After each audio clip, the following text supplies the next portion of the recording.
We have a 2006 Suzuki Verona. I'm going to show you where some things are at. Over here, fuse box. We have our fuel pump relay right here. You can also see it displayed right there-ish. Then we've got our PCM right here, right next to the fuse box. You can see all the wires just dangling right into it, right there. We got our throttle body, our throttle position sensor here on our throttle body. We've got our intake air temperature sensor right here on the side of our intake manifold. We've got our engine coolant temperature sensor way down in here. You can't really see it. We've also got we have no idle air control valve because we do have an electronic throttle. We have a crank position sensor and a camshaft position sensor. They are both buried deep down in here between the airbox and the head. The throttle actuator controls also in the throttle body. Our mass airflow sensor is here on this intake tube right by the airbox. Our injectors are hidden each underneath this manifold. Our map sensor is right here on the back of the intake manifold. Our NOx sensor is hidden down deep underneath this intake manifold under the side of the engine here.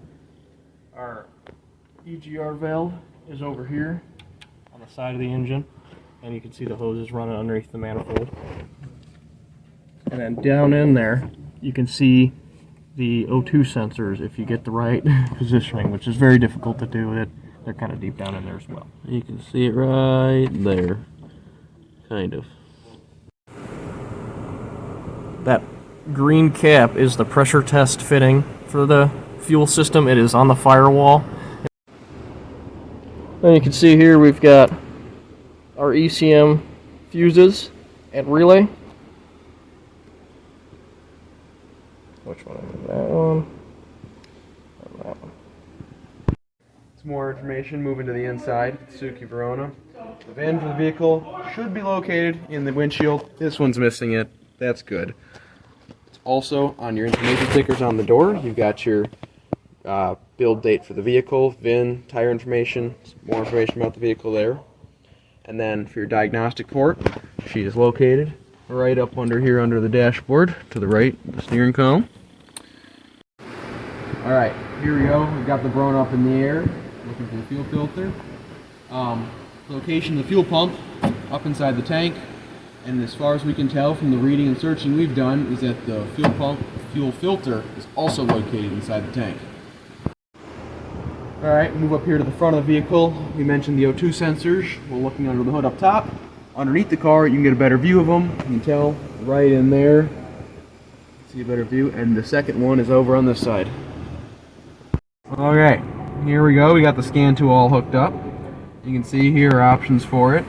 You got display codes. We can read all our codes the car has, stored ones. Under it, clear the codes. Get rid of the codes. Get rid of the keep live memory.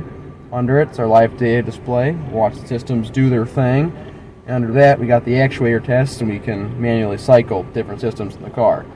Here we are, going to clear the codes. Might take a second, but clearing in progress. Codes have been erased. Continue. Said continue. Go back to display codes. Shouldn't have anything. And then after this, we can go play around and unplug things, see if we can trigger some more codes, and see if these, the ones we just cleared, stay in the car or actually gone. Here we go. Got the car fired up again after clearing codes. No codes present, so had a code set, cleared her out. It's gone now. Well, as you can see here in our live data, our engine is idling at 43,000 RPM. According to our computer, that's not the case. It also thinks the idle is 41,000, so that's not correct. Here we're in the live data tab with the scan tool, just looking at it after we've cleared our codes. Clearly something is wrong here. Our throttle position is also unresponsive, pretty much. but it's not giving an accurate position when I give it at least half throttle. Cooling temperature, that works. Intake air temp, seems about right. And then keep going down.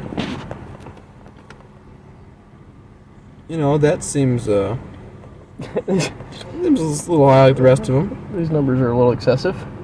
but Fuel level, not correct.